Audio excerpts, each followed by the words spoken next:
Thank you, Madam Speaker. Madam Speaker, I am grateful for the opportunity to rise today to speak in strong support of the private member's bill moved by my colleague from Ottawa South, Bill C-232, an act respecting Arab Heritage Month. I want to thank the member for bringing this bill forward to the House. In the 41st Parliament, I had the opportunity to introduce my own piece of private member's business, Motion 155, which designated June as Filipino Heritage Month across Canada from coast to coast to coast. It was passed unanimously by the House, and I am sure C-232 will receive similar widespread support. I know how much the official creation of June as Filipino Heritage Month has meant to that community. They have taken this recognition and run with it, organizing local events, festivals, and celebrations right across the country. And I know that designating April as Arab Heritage Month in Canada will be equally meaningful and significant for Canada's large and proud Arab community. As the member for Scarborough Centre, I have the privilege to represent a large and a proud Arab community. They contribute to all aspects of life in our community, from the professions and the trades to small businesses and restaurants. And in my community, they are a big part of the Scarborough food scene. From the shawarma at Sumak, Iraqi Grill, and Ibrahim Shawarma, to the burgers at Salty's, from the ice cream and shakes at Cream & Meal, to the meat at Al Ghadir Meats and Al Walwala Meat. Arab-owned restaurants and grocers are a big part of my community. I would also like to recognize the work of the Arab Community Center. They are an important foundation for the community in Scarborough, providing a meeting place and a focal point, and have done such important work, helping newcomers feel welcome and settle in our community. I would also take this opportunity to recognize Al Huda Muslim Society, which was established in 1993 to harbor the community and help preserve its cultural and Islamic atmosphere. Today, Al Huda strives to create one facility that offers the services of a mosque, school, youth center, social hub, a cultural and educational center, and funeral services. The Scouts, school, and the youth programs are operating successfully at this center, and I can say that Al Huda Muslim Society is an important pillar of Scarborough Centre. Many members of our Canada's Arab community are former Syrian refugees who came to Canada in 2015 and beyond to flee the civil war raging in their country. Canada gave them a safe haven and a new start, and they, in turn, have given so much more to Canada. We all know the story of Tariq Haddad, the Syrian refugee who settled in Nova Scotia and started a chocolate business. Peace by Chocolate is one of the Canada's sweetest immigrant success stories. Their story is even now a major motion picture I can't wait to see on the big screen. Well, in Scarborough Centre, we have our own very Syrian refugee success story, though not with chocolate, but with kebab. Zakaria Al-Moghdad was a restaurant owner in Syria before fleeing the civil war with his family and coming to Canada. He spent a year improving his English before working at Paramount Fine Foods, a restaurant chain founded by another successful immigrant entrepreneur, Mohammed Faki. In 2019, Zakaria opened Aleppo Kebab, offering delicious Syrian food to the people of Scarborough, and he's paying it forward. Offering jobs to other newcomers to Canada. The customer favorite is the Aleppo Kebab with its unique blend of Syrian spices. It's one of my favorites.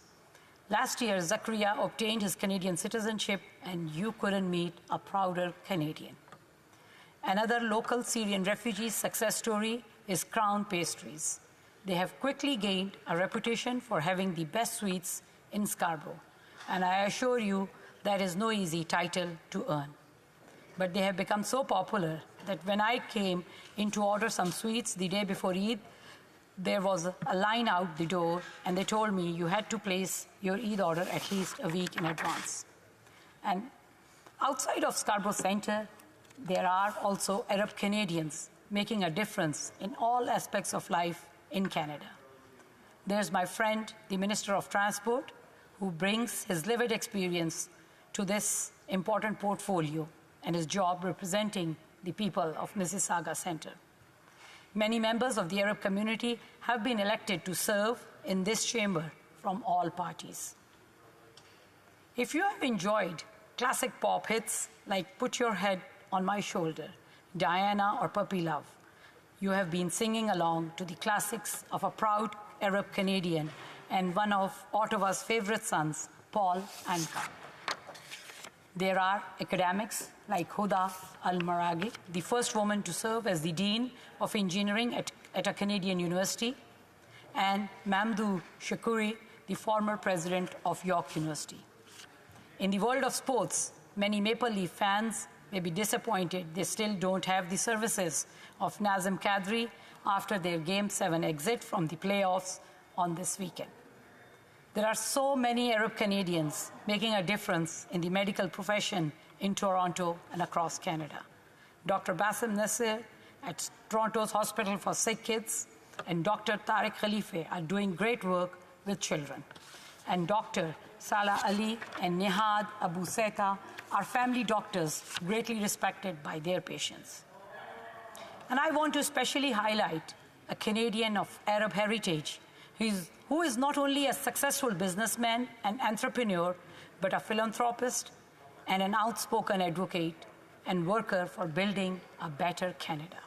I speak, of course, of Mohammad Faki, President and CEO of Paramount Fine Foods. He has built the chain into a success with not only locations across Canada, but also in Pakistan, Lebanon, and the UK. He has helped to introduce Middle Eastern and Arab cuisine to too many across Canada that had never had the chance to try it before. And no matter what Paramount I visit, the food is consistently delicious, even if I do wish the chicken could be a little bit more spicy. But calling Mohammad Faki a restaurant owner would only be scratching the surface. His commitment and generosity to this country is unparalleled. After the Quebec City mosque shootings, he paid funeral expenses for the victims and helped funds repair to the mosque. He traveled to the front lines in Syria to better understand the refugee crisis and hired 150 refugees in his restaurants. His Canada Strong campaign raised nearly $3.3 million for the victims of the Ukrainian Airlines flight shot down by the Iranian military. And during the pandemic, he has donated and delivered tens of thousands of meals to frontline workers, the homeless, food banks, and others. And he's a man of conviction who uses his platform to stand up to hatred and bigotry, as we saw when he refused to back down in the face of public harassment and online videos attacking his religion and his character. In his work ethics, his generosity, and his principles, Mohammad Faki would probably tell you he's like any other Arab Canadian, indeed any other Canadians, and this is true. The Arab Canadians I know are warm and generous, hardworking and committed to their families and their communities. They are an important part of our Canadian family and help to contribute to the diversity that makes Canada strong. I am proud to support this bill and this important recognition for Arab Canadians. I urge that all my colleagues to support it, and next April, let's celebrate together Arab Heritage Month. Thank you, Madam Speaker.